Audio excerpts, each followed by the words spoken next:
کہتے ہیں کہ ایک مرتبہ ایک بہت ہی غریب شخص نے حضرت موسیٰ علیہ السلام سے درخواست کی کہ آپ کلیم اللہ ہیں، اللہ کے برگزیدہ پیغمبر ہیں، اللہ تعالیٰ سے میرے حق میں دعا کریں کہ وہ میرا رزق بڑھا دے۔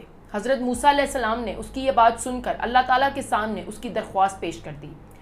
اس پر اللہ تعالیٰ نے حضرت موسیٰ علیہ السلام سے کہا کہ اس شخص کی قسمت میں قلیل روزی ہے، ہم اسی لیے اسے تھوڑا تھوڑا رزق دیتے ہیں تاکہ اسے آخر تک ملتا رہے۔ حضرت موسیٰ علیہ السلام نے جا کر یہ بات اس شخص کو بتا دی۔ اس شخص نے کہا کہ آپ اللہ تعالیٰ سے میری سفارش کر دیں کہ وہ مجھے میری پوری زندگی کا رزق ایک ہی مرتبہ دے دے۔ حضرت موسیٰ علیہ السلام نے جا کر اللہ تعالیٰ کی خدمت میں اس شخص کی درخواست پیش کی تو اللہ تعالیٰ نے حضرت موسیٰ علیہ السلام کی دعا قبول کر لی اور اس شخص کو پوری زندگی کا رزق ایک ہی مرتبہ دے دیا۔ اس شخص کو جیسے ہی پوری زندگی کا رزق ایک ہی مرتبہ ملا، اس نے لنگر خانہ کھول دیا اور لوگوں سے کہا کہ جس کو بھی کھانا نہ ملے وہ آ کر ہمارے لنگر خانے سے کھانا کھا سکتا ہے۔ حضرت موسیٰ نے یہ دیکھ کر اس شخص کو سمجھانے کی بہت کوشش کی، لیکن وہ شخص نہیں مانا تو وہ وہاں سے چلے گئے۔ اس کے بعد ایک ہفتے بعد جب ان کا وہاں سے گزر ہوا تو انہوں نے دیکھا کہ لنگر خانہ ابھی بھی جاری ہے۔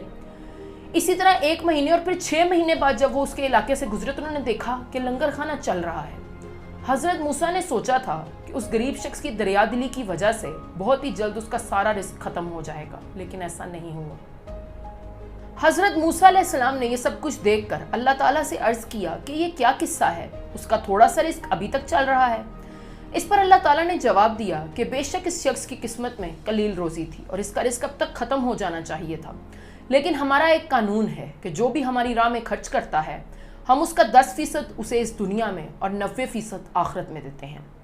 اس لیے یہ شخص بھی اس قانون کے دائرے سے باہر نہیں، یہ جتنا ہماری راہ میں خرچ کرتا ہے ہم اس کا 10% اسے اس دنیا میں ہی لوٹا دیتے ہیں، اس لیے اس میں تعجب کی کوئی بات نہیں۔